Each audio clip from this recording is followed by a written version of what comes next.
Hello and a very warm welcome to you. It's my pleasure to welcome you to another edition of Editors Forum. I am Rita Omodia, and of course on this program we get to discuss front burners topical issues affecting the country in the past week. Of course, we are also reminded and advised to make sure we do make use of our safety precautionary measures against the ravaging COVID-19 pandemic, which is affecting the world globally. Make sure you wash your hands with soap and water, and if there's no soap and water, make use of alcohol-based sanitizers. Of course, if you're in a crowded environment, make use of your face mask and social distancing. Now, of course, within the week, we had trending stories. Last week, we talked about the fuel hike and, of course, electricity tariff hike, which has also gone into this week. As we know that this week, there were lots of protests concerning the proposed, or rather, the fuel hike increase, because we know that they've already started implementing this. And we know that some consumers, electricity consumers, those who have 12-hour supply of light, I've already started experiencing the electricity tariff hike. So President Muhammadu Buhari gave a justification for this hike, and he said it is not his position to do this, but due to COVID-19 pandemic, which has ravaged the world, that is why this tariff increase and the hike had to come in place to forestall, or rather to bring about better positions in the country in the nearest future. But Nigerians are not still pleased with this decision. And of course, President Muhammadu Buhari within the week also said that despite the COVID-19 pandemic, we have been able to avert food crisis in the country. Well, I know there are a lot of questions on that. All this we'll be discussing on today's edition of Editors Forum. I'll not be alone on today's edition. I have with me Emeka Madunago, the man in olive green. Means green. All right, thank you very much for joining us on the show. This one, they are just, in fact, you're just nodding your head like... Yeah, we want Nigeria to move forward. All right, when people do like that, you know that they have different things off their sleeves. Yeah. Okay, we also have with us Olusegun Ariyo. Of course, Emeka Madunago is the publisher, Metro Star Newspapers, and Olusegun Ariyo joining us also is the editor, publisher, Express News, Urban Express News Online. See, when you join Urban and Express, somehow it always confuses me. But you're welcome to the show. Thank you for joining us on the show today. Thank you very much. Thank you. All right, let's kickstart today's business now. We'll have a round of talks concerning this new electricity tariff hike and, of course, the fuel hike. We know that lots of people have been against this proposed hike. And then President Muhammadu Buhari has made a case for the new fuel price and electricity tariff regime, noting his administration was unlikely to back down on the hikes. Now, the president said there will be negative consequences if the government continued with the businesses of fixing or subsidizing the prices of premium motor spirit, otherwise known as petrol.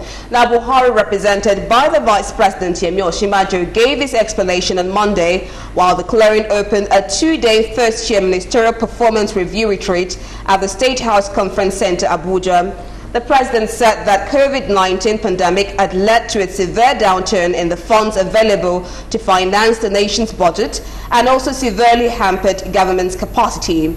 He said that one of the steps government taken at the beginning of the crisis in March, when oil prices collapsed at the height of the global lockdown, was the deregulation of PMS. Buhari assured, however, that government was working towards mitigating the impact of the deregulation on the citizens. He also said that the recent service-based tariff adjustment by the electricity distribution companies had also been a source of concern for the government.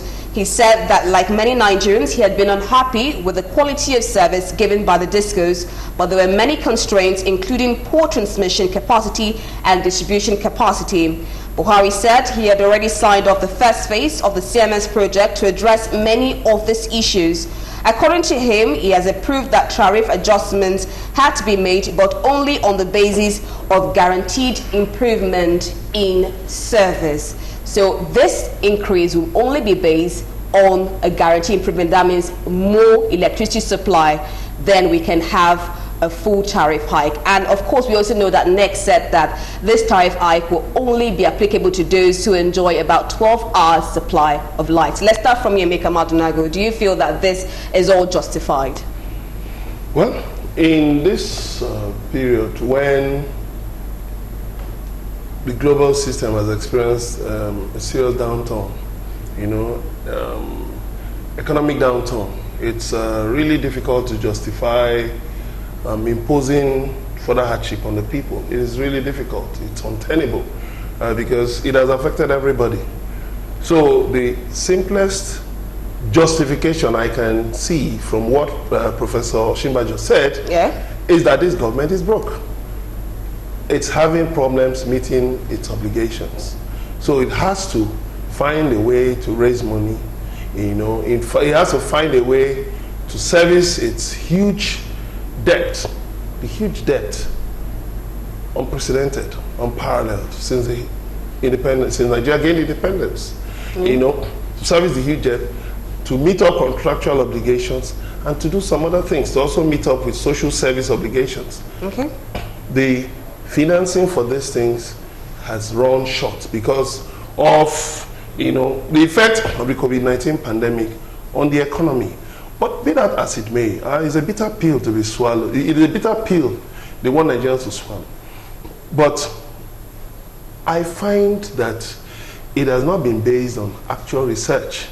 I mean, the vain efforts to compare fuel prices here with some other countries didn't go anywhere, because when you're comparing fuel prices, you should also look at standards of living, the minimum wage and living wages. So you can't, for instance, be telling me about fuel price in the United States or in China or in some other countries that have good minimum wage and have living wages and have social safety nets for their citizens, whereas you don't have anything that is, that can be compared with such. It's not giving people money. I mean, giving people money in the markets or, your NSIPs, good to some extent, but what has been the impact? How have your policies actually helped the people to be assured that they will get food on their tables from day to day? And now, so many jobs have been lost. Even before the COVID-19 pandemic, 9 million jobs lost. And then the COVID-19 pandemic has even made things worse. Businesses have actually collapsed. There are a lot of people owing banks, owing financial institutions. Even people who took the trader money loans that say they can't pay. Rice farmers cannot pay back CBN anchor borrowers loans. So when you put all of this together, the fact is this: the government desperately needs revenue. So it will dip into anywhere. You saw they brought out stamp duty for rents. The initial plan they had didn't sail through. You saw what the chairman of the Federal Inland Revenue Service was saying yesterday, talking about the band for stamp duty. All of these things coming up here and there, you see increments. And you now ask yourself, how are Nigerians going to finance these additional expenses? You've increased electricity tariff, but you have not put the discos under a firm obligation to upgrade their infrastructure. Many of these discos have dilapidated infrastructure. They cannot even deliver up to 4 hours uninterrupted electricity supply every day. They cannot. So you find a situation where it is the people, the customers, that are the ones actually subsidizing the discos. They are the ones buying transformers, they are the ones buying cables, they are the ones buying poles. When there's a fault in the transformer, it is the customers, it is the subscribers that actually gather money together to fix this thing. A pole goes down, they are the ones. Is that a proper system? No, it's not supposed to be. So you don't just go ahead because you want to meet IMF prescriptions. The IMF has been saying it for a long time. Even in 2015, when all of this started, that subsidy is wrong, all of that and all of that. The IMF Country 4 report for 2015 that was brought out in 2016 recommended that VAT should be increased to 15%. That it recommended price setting measures.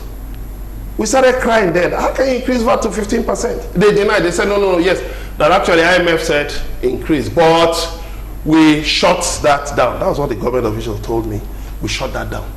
You now see surreptitiously they raised VAT to 7.5%.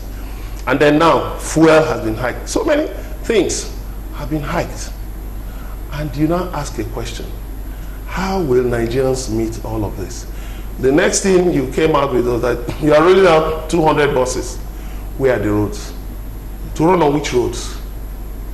You see, I think this government should sit back and go through its policies. There's a lot of chaos, you know, in policy planning and execution.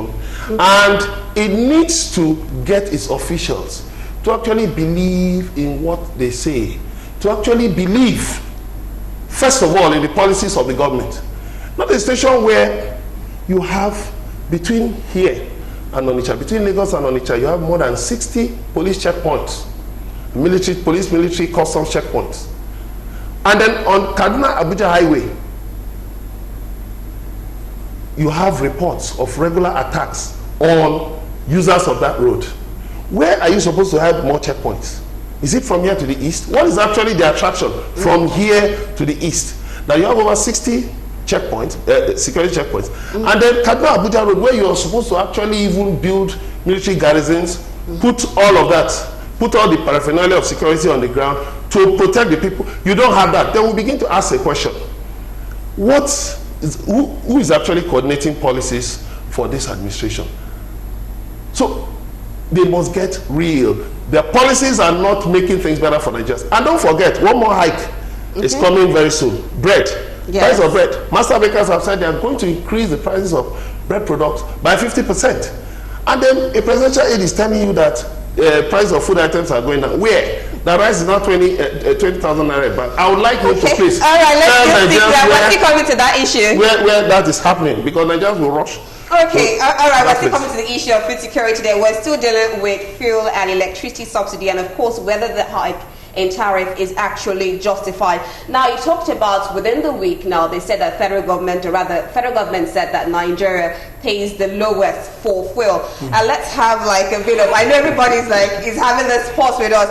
Okay, Nigeria now has about 162 naira per litre, pays 162 naira per litre for fuel. Ghana, 332 naira per litre. Benin Republic, 359 naira per litre. Togo, 300 naira per litre.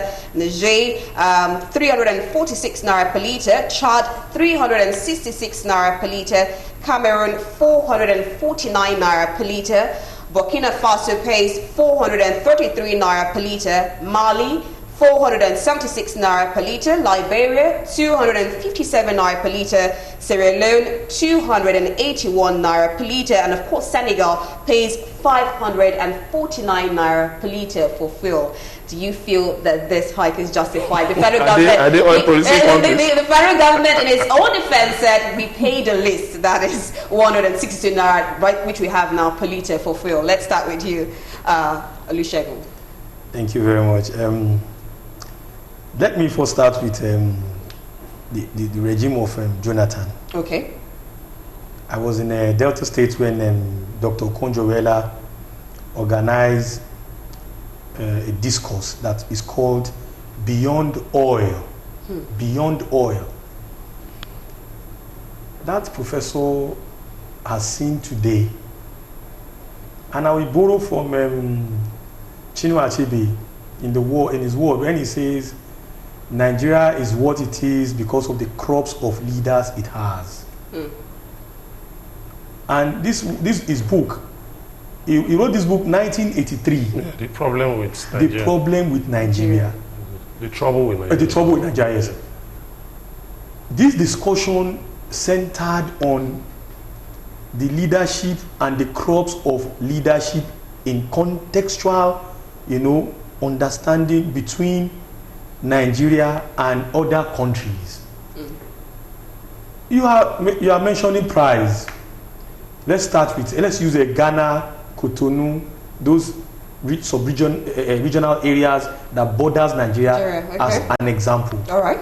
First of all, their currency at that time, Okonjo-Iweala organized that discourse, was never in the same value with Nigeria. But today, their currency is better. Cotonou's currency now is competing with Nigerians. US dollars is competing it's more about 480 now as I speak. Yes, yes.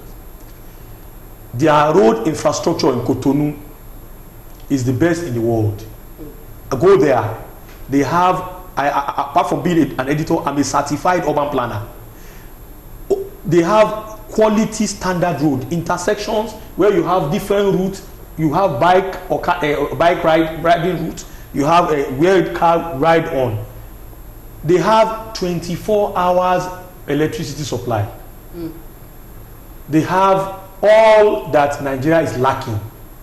But Nigeria has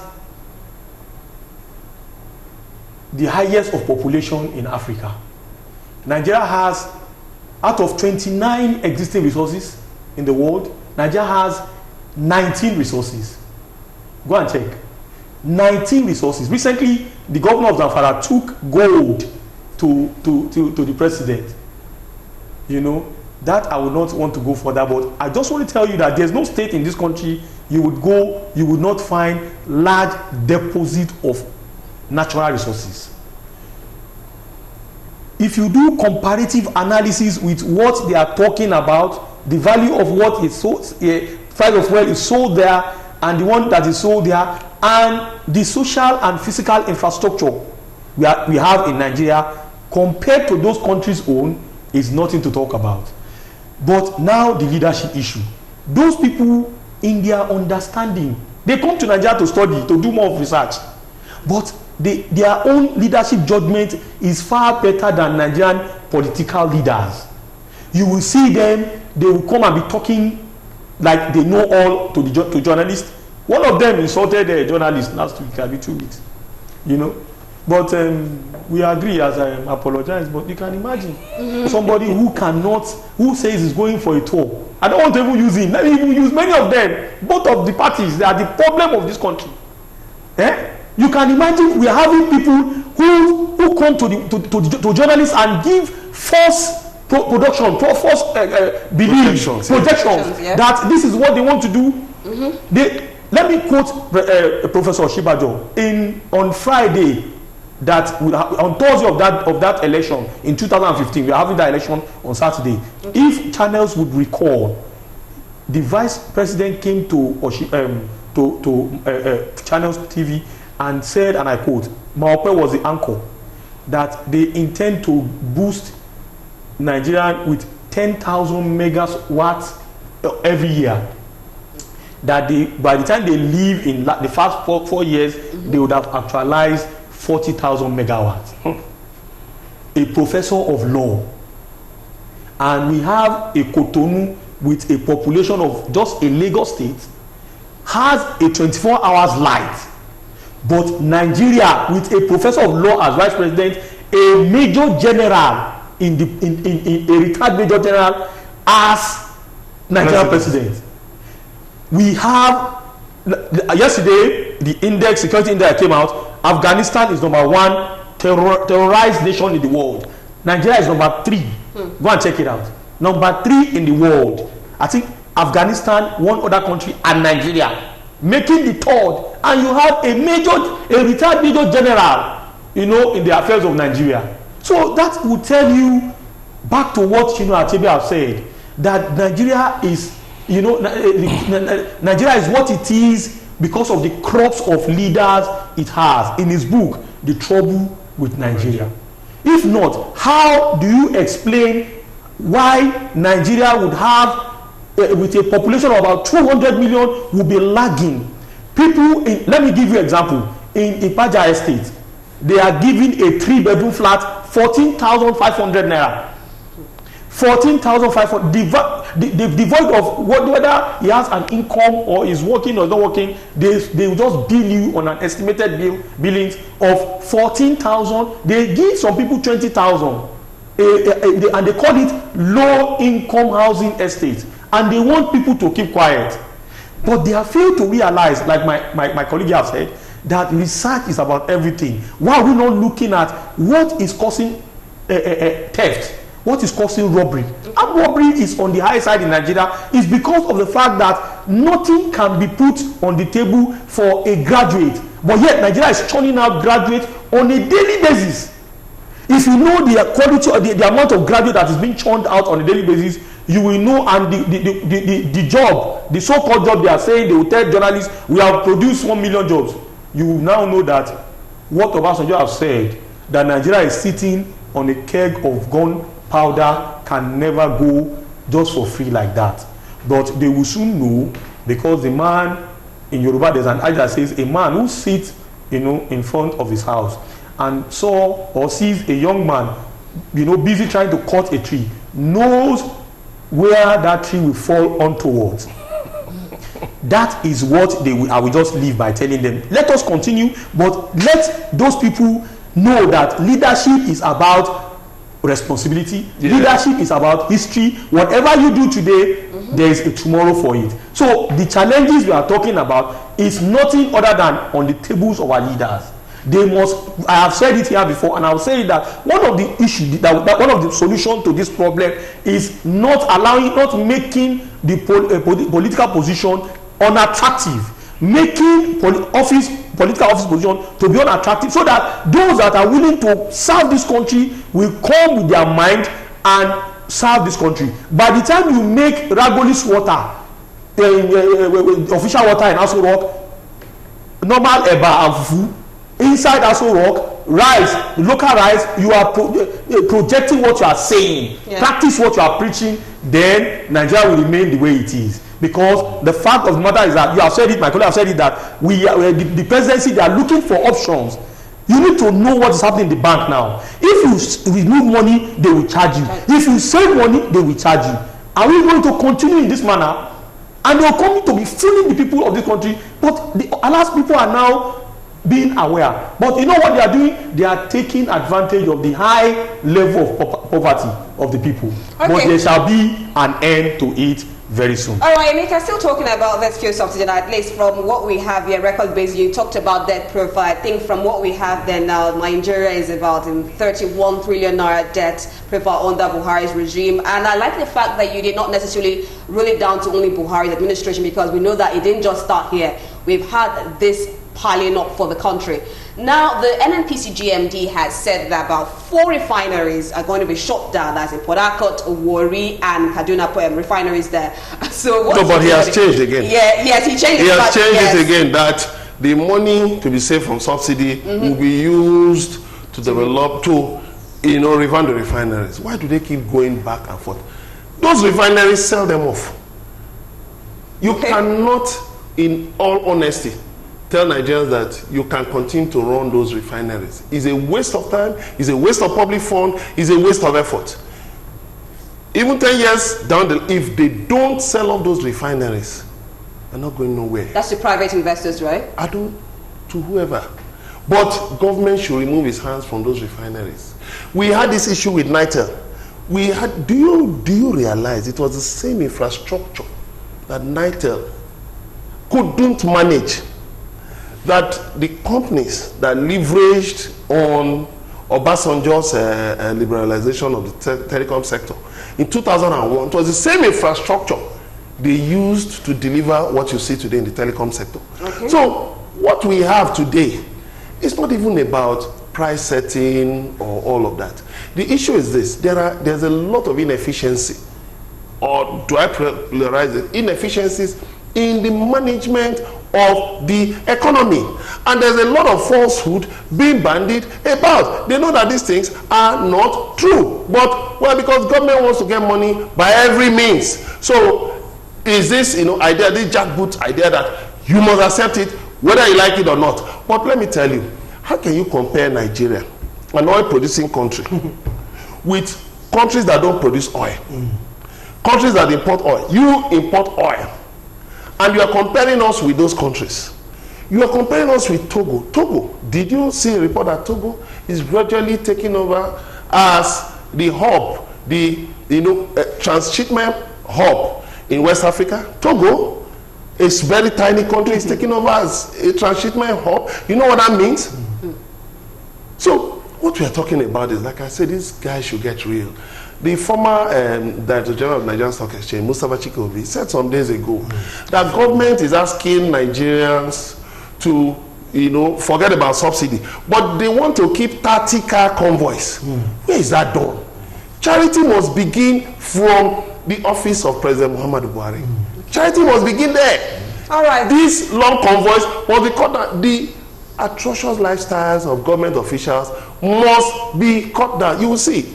They've lifted the ban on international flights. Yeah. Just go and watch. Soon they'll start that, luxurious lifestyle. Wasteful expenditure will start again. And you expect the poor Nigerians to continue to bear the brunt. For how long will this happen? If you cut down on governmental expenditure significantly, the presidential fleet, if you cut down on that presidential fleet, cut down on so many things. In fact, somebody was even suggesting that government officials should start paying rent for the quarters they live in, beginning from the president, that they should pay for certain things. The food they eat, to some extent, they should pay for some of these things so that they will feel what the ordinary man feels.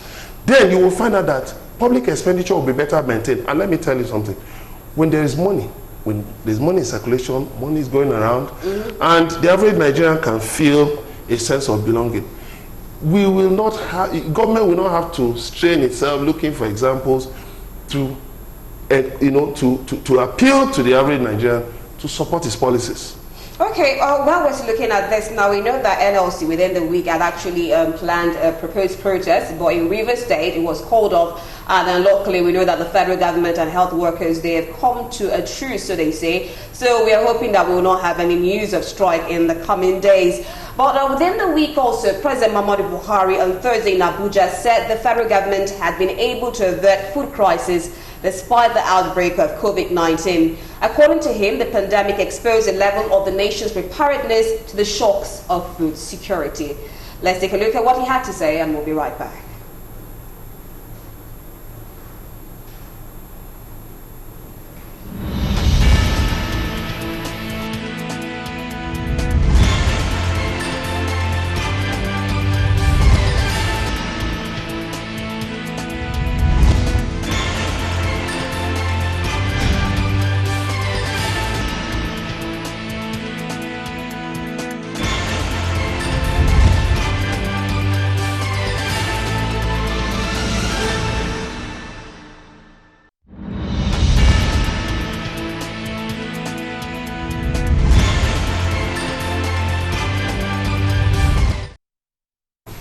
Alright, so welcome back. You're still on to Editors Forum exclusive to Gag Television. We'll bring you that clip in our subsequently we'll bring you that clip. Now we're still talking about the food crisis and food security in Nigeria, and so far the federal government has said that they have been able to curb the issue of food crisis in Nigeria, and that according to the Minister of Information and Culture, Lai Mohammed, he said that food prices have actually dropped in this coming days. And I don't know why my analysts are smiling. Olusegun, can you tell us the reason why you're smiling at this?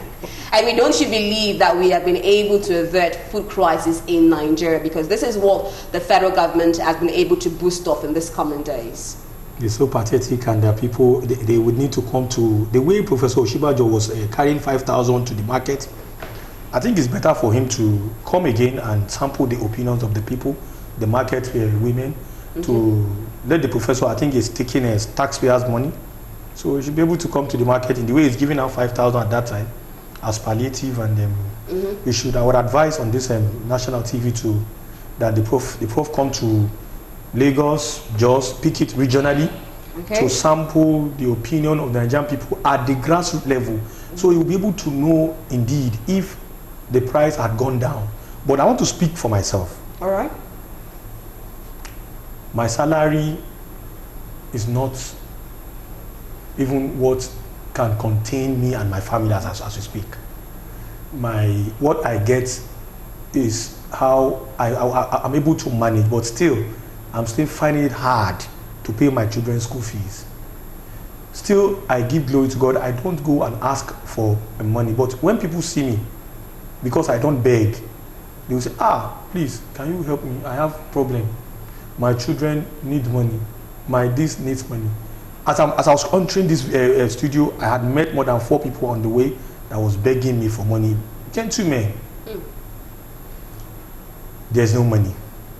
Me that they are asking for the money from, Yeah. I'm still looking at, you know, God's face. But look, luckily you have a good size to cover it. Anyhow, I am not begging. Okay. But there's an adage that says, in Yoruba, that says,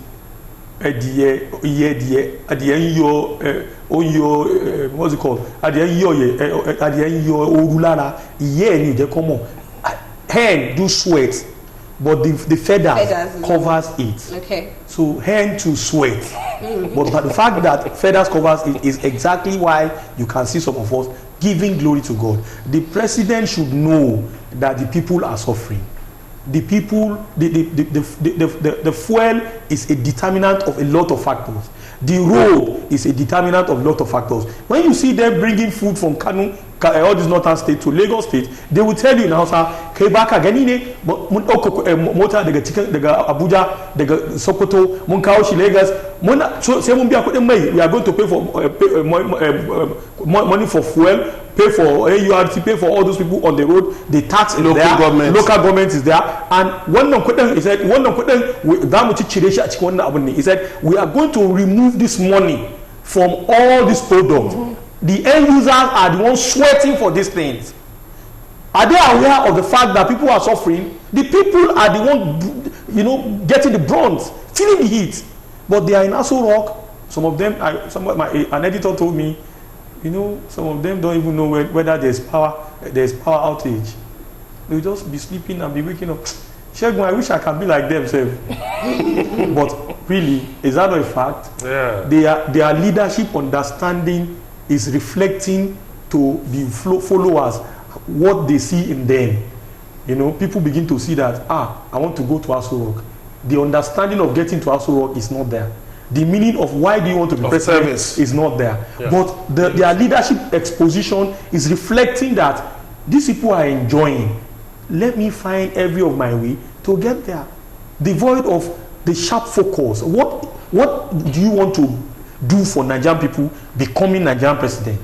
They will call them for debate. They will not call because they don't see it as significant to the people. The INEC too have their own to say to do. You know, making the whole thing tailored into politics and politicking. And then we tell Nigerians on the paper, on the news, so that the international community will see that Nigerians are enjoying. I can assure you, Nigeria still remains the poverty capital of the nation. Those who did those analyses, they are very correct. Because we are in the grassroots, we will tell it the way it is and the way Nigerian people feel. Okay, Emeka also said that he goes to the market every day. No, I interact yes. with people as a journalist. Yes, you know, I'm you a journalist on the street. And then I'll tell you one thing. If you go to the rural areas, the food belts of the nation, there is a lot of wastage. I'll give you an example. If you travel from Ibadan to Oyo, to Ogbomoso, to Ilorin, that's a huge, one of the biggest food baskets of the nation. But the road, ask anybody who travels on that road, the old road is terrible. It's terrible. No roads. So people have to detour around Odoaba. And Odoaba is, you know, it's a big market. It's a big market where you get things, they sell things, you know, in dozens and all of that, you know, in buckets. And I believe the people will be motivated to do more if that road, you know, is completed. But you know what? The project for the new road has been on for so long. They just, you see the contractors, they keep, you know, trying their best, but the roads are bad. And then you have so many checkpoints. You have a lot of touts, a lot of local government officials, local government touts on the road, collecting money from those people. Now, what do you find at the end of the day? When you interact with people, everything is passed back to the consumers. But if you had an efficient transport system, which would ensure the evacuation of food items from the farms, from the hinterland, to those areas, you know, like Lagos, where you have huge populations. Of course, a lot of what you have in the costs, you know, of foodstuff will go down. Now look at Kebbi State, that government had touted, rice basket and all of that. There was a video that came out some days ago, a group of farmers that done their planting and all of that, and then flooding, devastated their farms. I saw the tweet by one of them that some of their members were in the hospital. I watched the video. Devastation, everything devastated. Now, these are the things that the ordinary people have to go through. Then I remember a presidential aide, Garba was, talking about some months ago that, the farming season had come up, that people were expecting, the rains, to resume so that farming could, move forward. And I now asked him a question. I responded. I said, should government in the 21st century be depending on rain-fed agriculture? The world has moved on very fast. We're not talking of rain-fed agriculture. We're talking of updated, advanced agricultural policies. What about irrigation? What about aquaponic agriculture? What about agro-processing, agro-business? The president some days ago was saying everybody youth should go into the farms. But let me tell you, when I was in secondary school, if you remember, Fidelis Oyakilome was he was a police commissioner. He was the governor of Rivers State then, and he talked about back to school. School to farm. He brought out the school to farm policy. Students flooded into the farms. In my school then, I was schooling in Port Harcourt. We, did a lot of farming. But what happened? If you do your research very well, you will find out that all this, subsistence farming damages the soil. It does not help the soil. So telling people to go into the farms. Where are the tractors? As at 2007, the density of tractors we had in Nigeria was 6.7% across every 100 square meters of arable land in Nigeria. It has not improved. But the work that 50 people or 100 people will do, right, on a farm, a tractor will do much more. You have threshers, you have a lot of advanced equipment, which should be made available to farmers. So if you want to push Nigerians into farming, you should also talk about mechanization. You should talk about the value chains. What are the value chains? And then power. There must be 24 hours power supply, non-negotiable. So many Nigerians are stuck one way or the other because we don't have regular power supply. It is not negotiable. Instead of government fighting dissent, fighting people, criticize and all of that, let them go and sit down and find a way to make sure that we have power supply in this country. If you have power supply, let me tell you something. One of the ways by which they can improve this economy is to ensure that they boost the number of SMEs, small and medium enterprises, into their millions. It's not just giving loans to briefcase contractors. You say anchor borrower, you're giving to people who will disappear and take your money to run, for election. And then at the end of the day, the ordinary people still have to depend on subsistence farming. What is the economic benefit from subsistence farming? We must go into full blast agro business, agro processing, and then the roads leading to the farming belts must be improved. Okay, I'm coming to you now, Shegun. We also know that President Muhammadu Buhari on Thursday directed the governor of the Central Bank of Nigeria, Godwin Emefiele, not to release money for food and fertilizer importation and export. And so far, we know that the Manufacturing Association of Nigeria, they have complained that this will bring more food crisis and inflation in the country. So, Shegun, let's hear from you. Thank you very much. Yes, exactly what I wanted to say is that my colleague mentioned very vital points. Yeah. I wanted to add one, and I will relate it to what you just asked now. The policy of the government is very good to remove all those things and not to pay. I saw it on the tweet. The president made a tweet on Twitter. It's a very good idea, but again, leadership challenges. Nigerian politicians are very good at execution and not providing alternatives. It's a very good policy that we begin to produce locally. Locally, yeah. But the process and the planning should determine the phases of the sanction. It should not be that you come, just wake up and say you are going to stop all these things within 24 hours. we expect that the president looked at it and say, okay, we want Nigerians to farm. What is the reason youth are running from farming? I was in a conference, Dr. Oyewole Fagbon, one of my lecturers in a conference, he says, and I quote, that not until Nigerian government change the Land Use Act to Land Use Policy, the cumbersome process of land acquisition would serve as a discouragement to agricultural development. He's a PhD holder in urban planning, and I agree with him.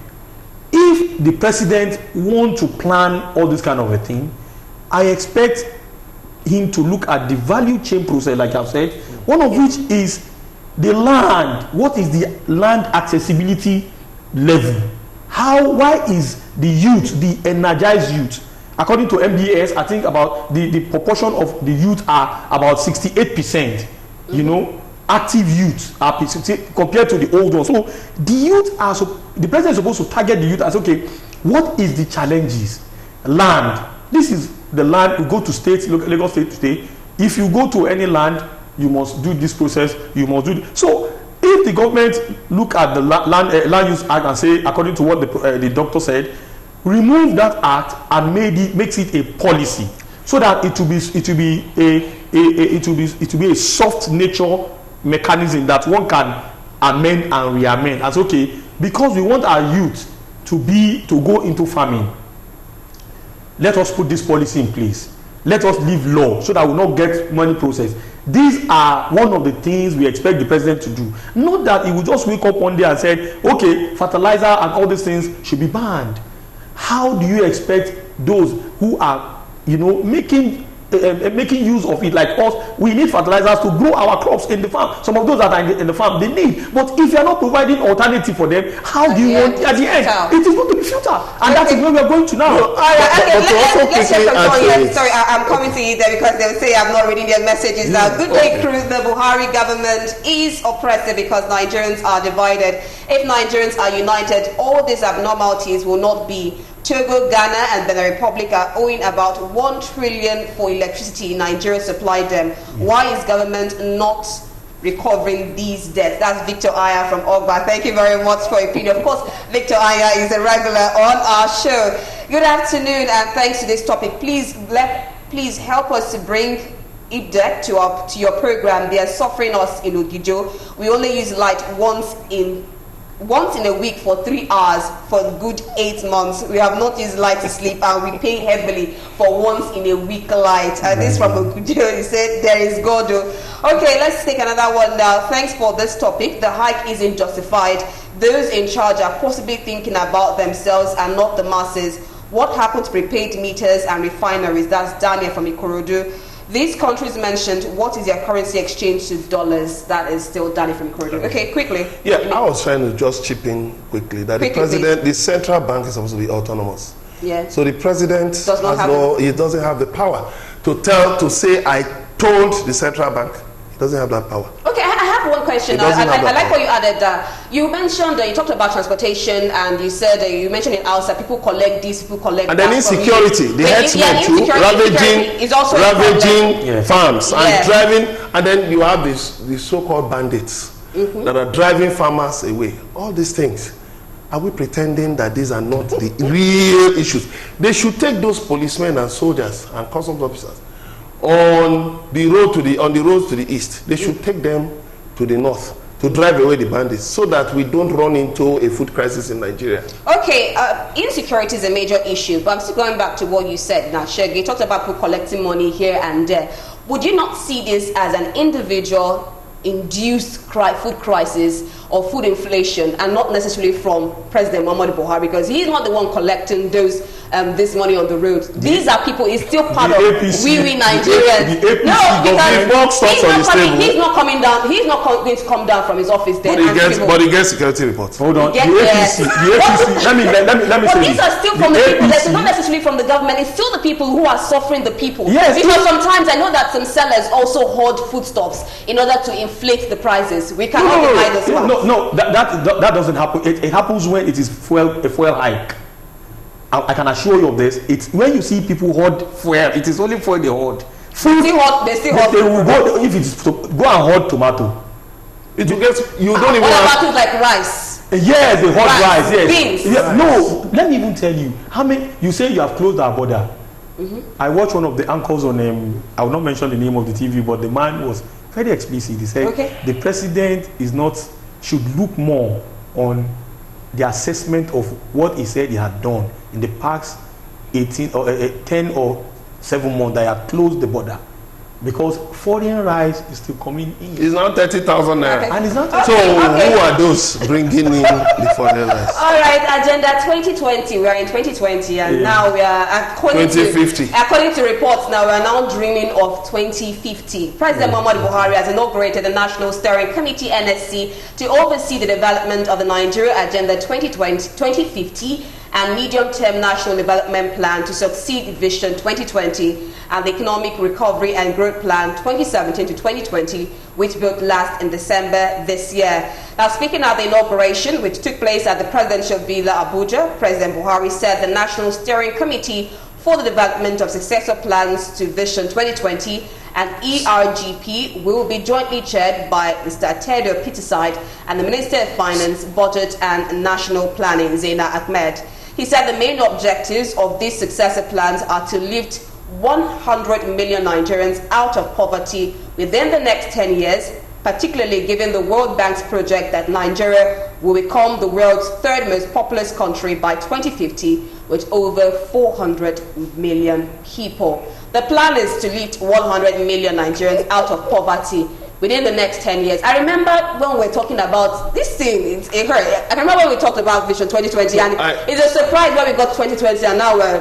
No. Let me tell you, by 2035, the European Union says it won't allow fossil fuel cars. So I hope that is part of the plan, because this oil that has become albatross, that has become a problem, is actually not going to be so much sought after around the world. I hope they are aware of that fact. I hope we're talking about massive industrialization, meeting our local needs, because the world is looking beyond going into the farm. Today, it's your choice. I mean, as long as there's money and the logistics are there. You know, you saw during the COVID, the heat of the COVID pandemic, it was the logistics business that actually bailed out a lot of small businesses. And you can see how, you know, you can order a meal, you can order anything now, it's delivered to your house, you know. So let us move away from those, you know, natural resource bound economic, development areas to things that have, you know, that are in line with where the world is going today. The world is talking about machine learning. The world is talking about big data. The world is talking about artificial intelligence. The world is looking away from just go to the farm with your hoe and all of that. The world is looking into developing technology, expanding the frontiers of technology. And we are talking of lifting 100 million Nigerians out of poverty. The world is also talking of managing the population, bringing the population, the global population down. So we're talking of 100 million. The world is not looking at 100 million out of poverty in 2050. It didn't take China 30 years to lift 800 million people out of poverty. They had to do it step by step. So when you say 100 million Nigerians, are you talking of the babies that will be born? Or are you talking of us? Or are you talking of the little children? Or are you talking of youths? Who are exactly are you talking about lifting out of poverty? And by 2050, don't forget scientists also on a research right now that by 2050, old age will be regarded as a sickness.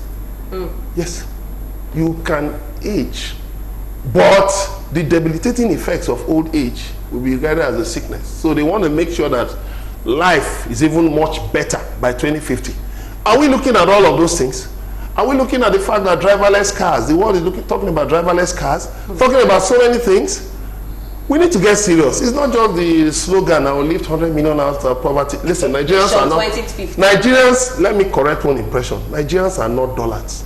Nigerians are not lazy people. Nigerians are not looking for handouts. Nigerians want good policies. They want a good environment so that their innate abilities can come to the fore and they can take care of their families. Okay, Shegun, Vision Agenda 2050. Yes. I don't know if you came across one of this retired director in NNPC that told the president to stop using the word he wants to lift Nigerians, 100 Nigerians out of poverty. Did you follow that report? No, I didn't. If a retired director in the NNPC, gave him outrightly that the president should tell Nigerians how he want to go about it. That aside, now there's an article I wrote on discussion about Millennium Development Goal and development of SDG. You remember about 8 years ago, Nigeria was part of those who says they want to meet up with the Millennium Development Goals. Let us start by one: poverty. Have they been able to achieve anything for the millennium? Then talk about sustaining it in the way other countries had left the country and gotten to how to sustain their development goals. There are many: health sector, primary health care, education for all. Those are 8 cardinal points of Millennium Development Goal. Nigeria has not achieved one. Obasanjo told them at that time that all these things was created when the present deputy UN Secretary General Amina was the senior advisor on MDG.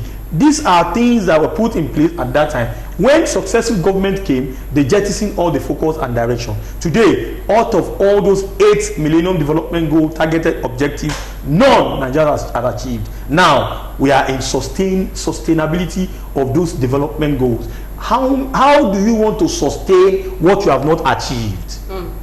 A miracle. A miracle. Now we are coming. You can see the challenges I used in the earlier when I was talking about leadership. Leadership has been the problem. Now our leader is now telling us, Mr. President is telling us that we are going to be. He was going to be lifting somebody. So 1 million Nigerians. 100 million. 100 million. 30 years. So we have not had a framework. I'm a researcher. When you want to target anything, I think research methodology should be followed first. What are the methodical approach you want to use? How do you want to achieve it? How did the successful government going to, are you going to put down a template for the successful government to follow, to implement? All these things that have not been seen from Mr. Femi Adesina Mayoga. He has not given us all this blueprint as to how we are going to reach that the lifting 100 million Nigerians out of poverty, but they will come and be telling us how we in the grassroots, how we have been enjoying all the food. Meanwhile, they are staying in eyebrow area of Asoro. We are staying in Okoko, interior of Okoko. We know how people are suffering. We know the amount of food, the way they are, and the income of what people get, and the larger quantum of poverty that is killing the people. And the reason many of them, young youth, are taken to arm, coming to disturb us in the environment. We know. Okay, make her quickly. I just want to point out one interesting story that broke yesterday about some women somewhere in Jigawa State that raised 1 million naira to buy a car. Yes, I saw that. For transporting pregnant women to nearby clinics. That story really hit me. I mean, those women, whoever coordinated that program, ought to be celebrated. If government is looking for what my colleague has talked about, developing the SDGs, they should go to those women. Like the Bible says, go to the ant and learn, use sluggard. They should go to those women and learn about how Nigerians at the grassroots are dealing with their challenges. Jigawa State, it is not a phantom state. Jigawa exists. All right. Where those women did that is in existence. Okay, good afternoon. Oh, sorry, my name is Ima Efyong. I love your panelists today. I wish they should be around to speak for Nigeria. Our country is going backward under Buhari. Good day to you all. I'm Prince Adiremi. Just want to tell my people that this government has failed. Okay, the truth of the matter is that government of Buhari does not know what to do. Okay, you did not put your name there. We are blessed with so many minerals, resources for God's from God. The only thing with Nigeria is we want to get there quick and do not care about others. That's a dialogue from Garki, Abuja. Unfortunately, time is fast spent. We also know that within the week there was a bit of protest. I think we'll still discuss it another day. And I know that some journalists, and in fact, Galaxy TV staff was also attacked by police. And of course, this brought about this issue of human abuse and infringement of human rights from police. But we'll definitely talk about that some other time. But we know that next week is Edo election, September 19th. We are all gathering. Unfortunately, we've been seeing only crises, people dying. We know that the AIG, DIG, they've also been redeployed into those areas. So what are your hopes for Edo election for next week? Because next week, we're going to be here discussing Edo Decides. Let's hear from you now, Shegun, quickly, please. Yes, well, just to put it in short form, yes, the IG had deployed DIG Oyebade and AIG Osia. Yes, and about 8 commissioners of police. We know that they have done that. But the question now is, are they going to do what they are supposed to do, or do the biddings of those who put them there? I leave that question for Nigerians to answer. Okay. Emeka, what's your fears for this election? Because we've heard lots of fears about violence. Do you feel that the security agencies will be able to tackle this appropriately? I know in an election, we have candidates. Yeah. Godwin Obaseki is the governor, is the candidate of PDP, is a young candidate of APC and all of that. But I don't know what role Adam Soshomole is playing in that election. He's not a candidate. He's a mediator. He's not a no. He's not a candidate. Okay. He's not a candidate. We want to hear the candidates. But some days ago, we heard the wife of deputy governors and accusing Oshomole of threatening her, or trying to kill her. We don't want things like this in Nigerian elections. All these big men causing so much tension everywhere. They should stop. Oshomole should remove. He had just 1 vote. What is the problem? It's okay. The people of Edo are the ones who are going to cast their votes. And we demand from INEC there must be a free, fair and credible election in Edo State. There must not be tampering. INEC must not tell us that card readers fail to function, or that, like what happened in Edo State, that fire got near. I don't know why there's always fire during elections. We don't want that. It's becoming a problem. And then the police, it's not just about deploying the DIGs and all of that. And then talks, we have a free reign. The people of Edo State don't want that. The people of Ondo State don't want that. Please and please, they should allow Nigerians to choose their leaders without intimidation. They should allow Nigerians to choose their leaders freely. INEC must live up to its billing. Okay, all right, okay. The Edo elections is September 19th, next week Saturday. Of course, the Ondo elections is October 10th. We are hoping that all relevant stakeholders put their games together and ensure a free and fair election. Thank you very much, Emeka Madunagu, Olusegun Ariyo, to my beloved audience. Thank you for being a part of NHS Forum. Sincerely apologize for all those I could not read their messages. Time is fast spent. But do join us, same time, same station, next week for Edo Decides. God bless Nigeria.